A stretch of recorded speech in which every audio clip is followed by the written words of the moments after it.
relative au calendrier institutionnel pour la fin de la transition au Gabon.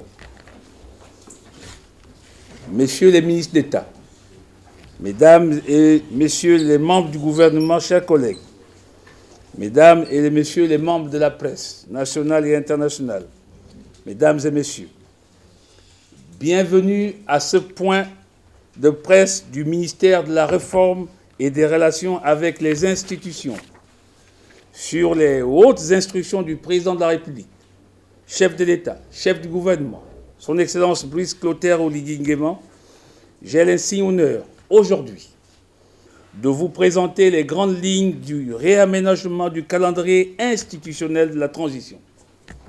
Cette communication a pour objectif de clarifier le cadre légal, rénover les enjeux démocratiques et les échéances qui structurent notre action commune.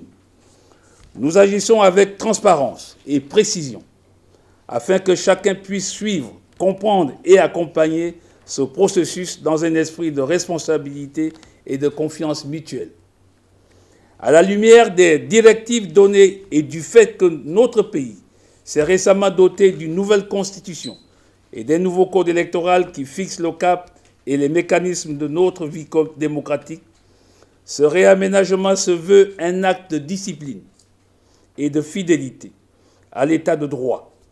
Il s'inscrit dans un cadre loyal et transparent, s'appuyant sur ces textes pour fixer les échéances et les mécanismes de mise en œuvre de la transition, afin de garantir une continuité institutionnelle sans rupture et une fin de transition ordonnée.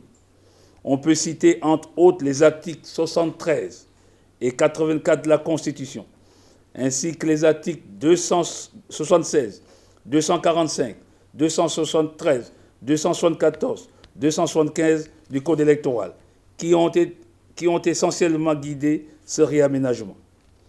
Le chronogramme réaménagé fixe donc de manière explicite la fin de la transition au Gabon. Cette précision dissipe l'incertitude, structure les décisions et offre une feuille de route claire pour agir avec efficacité et dignité. L'objectif demeure inchangé, conduire une transition qui s'achève selon le calendrier défini, dans le respect des échéances et la fiabilité exigée par le peuple et nos partenaires extérieurs. Cette démarche affirme l'importance du cadre constitutionnel et témoigne de notre détermination à agir avec rigueur et responsabilité afin d'écrire une page durable de l'histoire qui porte le Gabon vers une 5e République solide et prospère.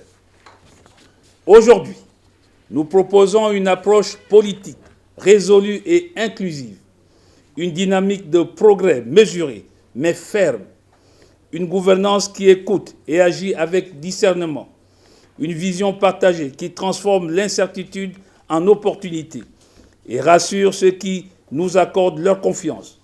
Aux concitoyennes et concitoyens, ce message porte votre sécurité, votre dignité et l'avenir de notre nation comme fil rouge de chaque décision. Aux partenaires nationaux et internationaux, nous réaffirmons notre détermination à bâtir ensemble une architecture institutionnelle robuste, crédible et efficiente, fondée sur le cadre rénové de notre législation. Le calendrier réaménagé se présente ainsi qu'il suit. 8 novembre 2025, élection premier tour des sénateurs. 11 novembre 2025, élection des maires et leurs adjoints pour les communes sans arrondissement, ainsi que les présidents des conseils départementaux et leurs adjoints. Le 16 novembre 2025, élection des maires et leurs adjoints pour les communes disposant d'arrondissement. Le 17 novembre 2025, mise en place du bureau de l'Assemblée nationale. Le 23 novembre 2025, élection des maires d'arrondissement et leurs adjoints. Le 25 novembre 2025, élection deuxième tour des sénateurs. Du 13 au 16 décembre 2025, mise en place du collège des conseillers du Conseil économique, social, environnemental et culturel. Le 19 décembre 2025, mise en place du bureau du Conseil économique, social, environnemental et culturel. Le 22 décembre 2025, session extraordinaire du Conseil supérieur de la magistrature. Le 24 décembre 2025, mise en place du bureau du Sénat. Le 26 décembre 2025, mise en place et élection du président de la Cour constitutionnelle. Le 30 décembre 2025, prestation de serment des membres de la Cour constitutionnelle. Par ailleurs, et conformément à l'article 73 de la Constitution gabonaise, les fonctions de membres du gouvernement sont incompatibles avec l'exercice des mandats parlementaires.